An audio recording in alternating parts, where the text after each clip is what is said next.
Samantala, nasa Marian Orchard pa rin sa Batangas ang ating kasamang si Rhea Santos. Rhea. Yes, Igan, sa mga magbibisita iglesia ngayong panahon ng Semana Santa, maaari nyo pong isama sa listahan nyo itong malaparaisong lugar ng Marian Orchard dito po sa Balete, Batangas. At para po alamin natin ang detalye ng mga aktibidad sa mga susunod na araw, makakasama po natin ang may-ari ng Marian Orchard, si Ginoong Larry Katigbak. Magandang umaga po sa inyo. Magandang umaga po. Alright, ako na po ang maghahawak for you.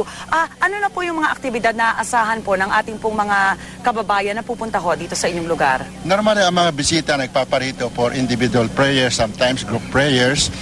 Pagka naman po Friday, saka Thursday, meron po kaming film showing sa gabi. So, na-extend po yung oras hanggang alas 8 or kuminsan late pa kung maraming tao. Pero ang pinaka-inaabangan ho dito, itong Easter Dawn Mass na mangyayari ho, of course sa linggo, Easter Sunday. Napakaraming pumaparito at yun ipinangunahan ng aming Arsobispo, Most Reverend Monsignor Argilles. Pagkatapos po, meron pong maraming mga Easter eggs na donated ng mga poultry growers ng Batangas. Yun po ay pinamibigay lahat sa mga dumatalo. Anong oras po itong misa na magaganap po sa linggo? Alas 5 po ng madaling araw. Bakit ho ba nabuo itong Marian Orchard? Bakit ho naisipan nyo magtayo ng ganitong klaseng lugar? Noong una nag-start ito na repository ng aking mga koleksyon ng halaman kasi mahilig pa ako sa halaman.